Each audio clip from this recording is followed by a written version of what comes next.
اچھا، اکثر یہ مارچ ہم نے دیکھے ہیں ڈیجیٹل میڈیا کے اوپر بھی اور نیشنل اسٹریم کے اوپر بھی، اور اس کے سلوگنز بھی بڑے عجیب و غریب بھی لکھے ہوتے ہیں، میرا جسم میری مرضی اور اس طرح کا. تو کیا خواتین کو یہ ضرورت پیش آ رہی ہے کہ وہ گلیوں میں یا سڑکوں کے اوپر پروٹیسٹ کے ذریعے اپنے حقوق لیں، یا پاکستان کے اندر کوئی ایسا اور طریقہ ہے جس کے ذریعے وہ کہہ سکے کہ ہم یہ پلیٹ فارم ہے اور یہاں پر ہم آ کے اپنی شکایت یا اپنا ازالہ کروا سکتی ہیں؟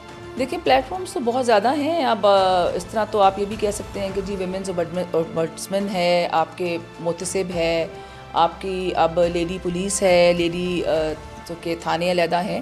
لیکن جہاں تک مارچ کی بات ہے، یہ جو with due respect to all the people who I believe have not actually got the crux of it, میرا جسم میری مرضی doesn't mean in the literal sense.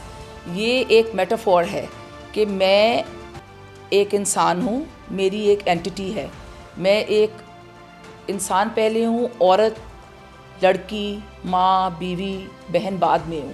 تو میری اپنی ایک ذات ہے، تو مجھے اجازت ہے کہ آئی کین سے یس اور نو، اور اس میں کوئی ٹیبو نہیں ہونا چاہیے.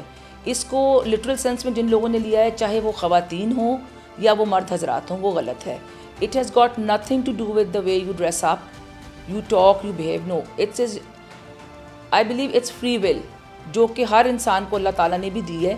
اس کا مین مقصد یہی تھا میری نظر میں کہ آپ یہ کہتے ہیں کہ جی میری ایک فری ول ہے جس کی رسپیکٹ کی جائے، اور مارچز ہونے چاہیے. Why not?